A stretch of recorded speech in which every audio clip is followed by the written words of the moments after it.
पिछले काफी समय से सारी तरफ से मार खाने के बाद अब हमास का इरादा भारत के लिए परेशानी पैदा करने का है। अगले 6 महीने भारत और जम्मू कश्मीर क्षेत्र के लिए बहुत ज्यादा अशांत हो सकते हैं, क्योंकि भारत के 3 दुश्मन अब एक साथ आ रहे हैं और इस बार उनका साथ देने वाला है हमास। जी हां, ये वही हमास है जिसने बार बार इजराइल में हमले किए और 7 अक्टूबर 2023 को एक ऐसा नरसंहार किया जिसके सैकड़ों लोगों को तड़पा तड़पा कर मार डाला गया और साथ ही छोटे छोटे बच्चों को भी जिंदा ओवन में जला दिया था। तो चलिए जानते हैं कैसे ये भारत विरोधी चारों ताकतें एक साथ आई हैं और इन सब से भारत पर कितना बुरा असर पड़ सकता है। लेकिन आपसे रिक्वेस्ट है कि चैनल को सब्सक्राइब कर लीजिए, क्योंकि यहां आपको डिफेंस, फाइनेंस और फॉरेन पॉलिसी पर वीडियोस रोज मिलते हैं। तो दोस्तों, पिछले 40-45 सालों से भारत को पाकिस्तान के जिस आतंकवाद ने परेशान किया हुआ था, उसमें 3 आतंकवादी संगठन जैश ए मोहम्मद, लश्कर ए तोयबा और साथ में हिजबुल मुजाहिदीन सबसे ऊपर रहे हैं। पिछले 7-8 सालों से, खासतौर पर जब से भारत में सरकार बदली,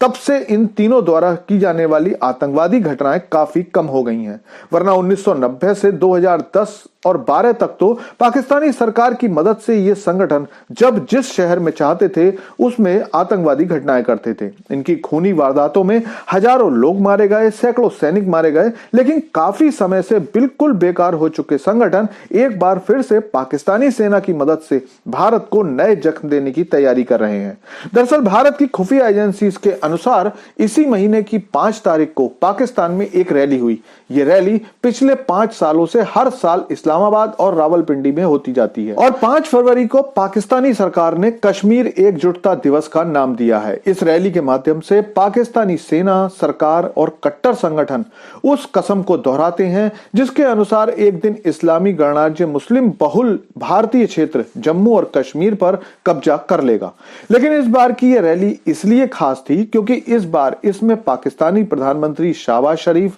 सेनाध्यक्ष आसिम मुनीर के साथ जैश ए मोहम्मद, JKLF और लश्कर ए तोयबा के शीर्ष कमांडरों के अलावा मध्य एशिया और दुनिया के सबसे खतरनाक संगठनों में से एक हमास के भी लोग शामिल थे। इन लोगों में हमास प्रवक्ता खालिद कद्दोमी, नाजी जहीर, मुफ्ती आजम और बिलाल अल सलाद भी मौजूद थे। इस रैली की सारी जानकारी मिलने के बाद भारत सरकार के कान खड़े हो गए हैं और वो इसकी गहराई तक जाना शुरू कर चुकी है। खुफिया एजेंसी ने तो यह भी पता लगाया है कि हमास के लोगों ने लगभग 80 से 100 विदेशी आतंकियों को कश्मीर के लॉन्च पैड पर पहुंचाया है, जिससे कि कश्मीर के साथ भारत में भी अशांति फैलाई जा सके। हमास का पाकिस्तान आना पूरे दुनिया के लिए आश्चर्य की बात है, क्योंकि अभी तक ये माना तो जाता था कि हमास को पाकिस्तान से सपोर्ट मिलती रहती है, लेकिन अब किसी कार्यक्रम में एक मंच पर 4 आतंकी समूह के साथ पाक सेना और सरकार का होना बताता है कि इन सभी का केवल और केवल एक ही मकसद है